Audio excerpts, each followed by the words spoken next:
నమస్తే, నేను Kiran. Welcome to Q news. మాతృత్వం కోసం ఆరాటపడని స్త్రీమూర్తి ఉంటుందా? అమ్మ అని ఒక్క మాట కోసం ఆ పిలుపు జీవితంలో ఎప్పుడు వింటామా అని ఎదురు చూస్తూ ఉంటారు. కానీ తాను ఒకటి తలిస్తే దైవం మరొకటి అన్నట్టుగా అందరికీ ఆ భాగ్యం కలకపోవడంతో మనస్తాపం చెందుతున్న వాళ్ళు ఎందరో. అందుకు కారణాలు ఎన్నో. అయితే ఇలాంటి వాళ్ళ ఆశలనే ఆసరగా చేసుకొని పుట్టగొడుగుల్లా పుట్టుకొచ్చాయి సంతాన సాఫల్య కేంద్రాలు. అయితే వాటిలో అసలైనవేవో నకిలీవేవో కూడా ఎవ్వరికీ తెలీదు. అలాంటి ఓ ఫెర్టిలిటీ కేంద్రం చేసిన అక్రమాలు అన్ని కావు. డబ్బుల వేటలో ఎంతో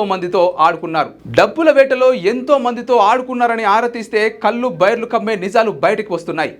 సృష్టి పేరుతో నడిపించిన దందాలపై చూస్తే ఇంత పెద్ద స్థాయిలో ఇలాంటి వ్యాపారాలు చేస్తున్నారా అని ఆశ్చర్యపోక తప్పదు.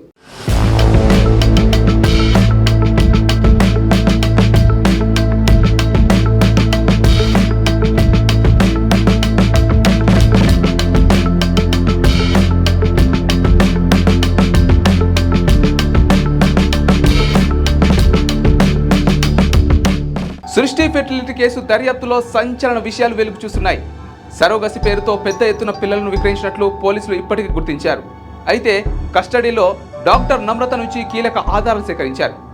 మొత్తం 80 మంది పిల్లలను విక్రయించినట్లు పోలీసులు గుర్తించారు. నమ్రత సరోగసి పేరిట ఒక్కొక్కరి దగ్గర దాదాపు 30 నుంచి 40 లక్షలు వసూలు చేసిందని దర్యాప్తులో తేలింది. పిల్లల విక్రయం ద్వారా 20 కోట్ల రూపాయల వరకు వసూలు చేసినట్లు పోలీసులు గుర్తించారు. ఆమె బ్యాంక్ అకౌంట్పై ఫోరెన్సిక్ ఆడిటింగ్ చేయించనున్నారు గోపాలపురం పోలీసులు.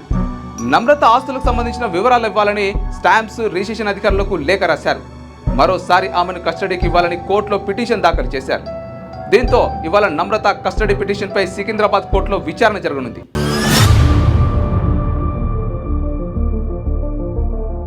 ఈ కేసులో ఇప్పటి వరకు 27 మంది నిందితులను గోపాలపురం పోలీసులు అరెస్ట్ చేశారు. సృష్టి fertility manager Kalyani, agent Santoshini విచారణ చేయగా నమ్రత ఏం చెప్తే అదే చేశామని సమాధానం ఇచ్చారు. కొత్తగా 2 డాక్టర్లు, 3 ఏజెంట్లు సహా పిల్లలను విక్రయించిన 3 తల్లులను పోలీసులు అదుపులోకి తీసుకున్నారు. సృష్టి ఫెర్టిలిటీ సెంటర్లో ఎంబ్రియాలజిస్ట్గా చేస్తున్న డాక్టర్ అనుశ్రీ, అనస్థిషియా డాక్టర్ రవిలను అరెస్ట్ చేశారు పోలీసులు. అయితే వైజాగ్ సృష్టి సెంటర్లో ఎంబ్రియాలజిస్ట్గా ఉన్న డాక్టర్ రమ్యను కూడా అదుపులోకి తీసుకున్నారు. ఈ 8 మంది మెజిస్ట్రేట్ ముందు పోలీసులు హాజరుపరిచారు. పిల్లల తల్లిదండ్రులు గుర్తించేందుకు 2 బృందాలను ఏర్పాటు చేశారు. మరోవైపు చైల్డ్ ట్రాఫికింగ్ కేసులో సంతోషితో లావాదేవీలు జరిపిన వారిని గుర్తిస్తున్నారు. కళ్యాణి వద్ద నుంచి పిల్లల తల్లిదండ్రుల వివరాలను ఆరా తీస్తున్నారు.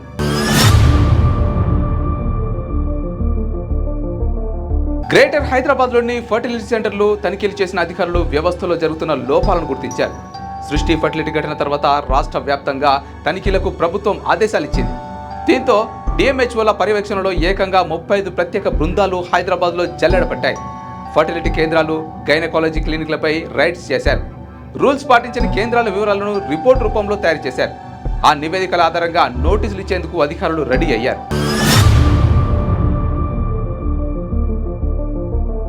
సరోగసి స్కానింగ్ కేంద్రాలన్నీ నిర్లక్ష్యంగా నడుపుతున్నట్లు తనిఖీ టీమ్స్ గుర్తించాయి. రాష్ట్ర వ్యాప్తంగా 381 ఫర్టిలిటీ కేంద్రాలుండగా గ్రేటర్ హైదరాబాద్ పరిధిలో ఏకంగా 271 సెంటర్లు ఉన్నాయి. వీటిలో 50% పైగా కేంద్రాల్లో అధికారులు తప్పిదాలను గుర్తించారు. ఇందులో ఏళ్ల తరబడి నిబంధనలు పాటించని సెంటర్లు కూడా ఉన్నట్లు అధికారులు తెలిపారు. రూల్స్ పాటించని కేంద్రాల వివరాలను తనిఖీ బృందాలు ప్రభుత్వానికి పంపాయి. ఏకంగా 50% పైబడిన ఆయా కేంద్రాలకు ప్రభుత్వం నుంచి షోకాజ్ నోటీసులు ఇవ్వనున్నారు. ఈ మేరకు లిస్టు తయారు చేసిన వైద్యాధికారులు 1-2 రోజుల్లో ఫేక్ కేంద్రాలకు నోటీసులు అందజేయనున్నారు.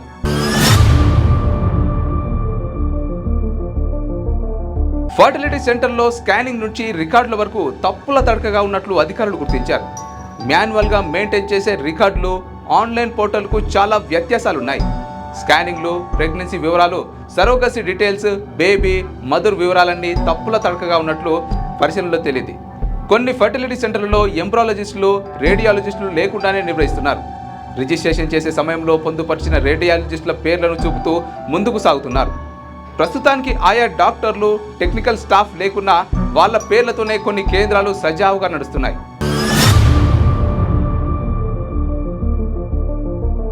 కొన్ని కేంద్రాలు అసిస్టెంట్లతో, ల్యాబ్ టెక్నీషియన్లతో నిర్వహిస్తున్నారు. ఫర్టిలిటీ సెంటర్లలో పనిచేస్తున్న స్టాఫ్కు ఆన్లైన్లో పొందుపరుస్తున్న సంఖ్యకు ఎలాంటి పొంతన లేకుండా ఉన్నది. ఆధార్ కార్డుల వివరాలను కూడా తప్పుగా ఎంట్రీ చేస్తున్న కేంద్రాలు ఉన్నాయని అధికారులు చెబుతున్నారు. ఫేక్ ఐడీలు, ఫేక్ డీటెయిల్స్లో కొన్ని కేంద్రాలు పబ్లిక్ను మోసం చేస్తున్నాయంటూ అధికారుల ఇన్వెస్టిగేషన్లు తేలింది.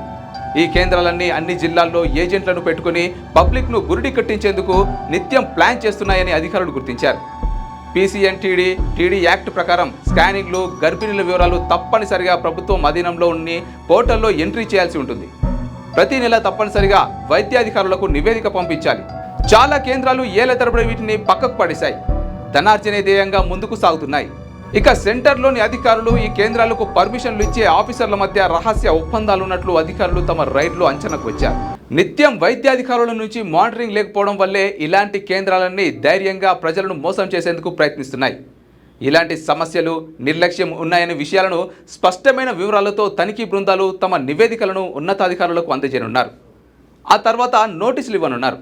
జాయింట్ డైరెక్టర్ల ఆధ్వర్యంలో జిల్లాల్లోనూ రైడ్స్ మొదలుపెట్టనున్నారు. ఉమ్మడి వరంగల్, కరీంనగర్, ఖమ్మం, నిజామాబాద్కు ప్రత్యేక టీమ్స్ వెళ్లనున్నాయి. ఇది ఇవాల్టి స్పెషల్ స్టోరీ. మరొక స్టోరీతో మళ్ళీ కలుద్దాం. అంతవరకు చూస్తుండండి క్యూ న్యూస్. నేను Kiran. Thank you. Latest news Telugu మరియు ఇంగ్లీష్ అప్డేట్స్ కోసం ఇప్పుడే క్యూ న్యూస్ అఫీషియల్ యాప్ని ప్లే స్టోర్ నుండి డౌన్లోడ్ చేసుకోండి. సరికొత్త సమాచారాల కోసం క్యూ న్యూస్ వెబ్సైట్ని ఫాలో అవ్వండి. ఛానల్లో ప్రాంతీయ, జాతీయ, అంతర్జాతీయ వార్తలు వీక్షించండి. లైక్ చేయండి,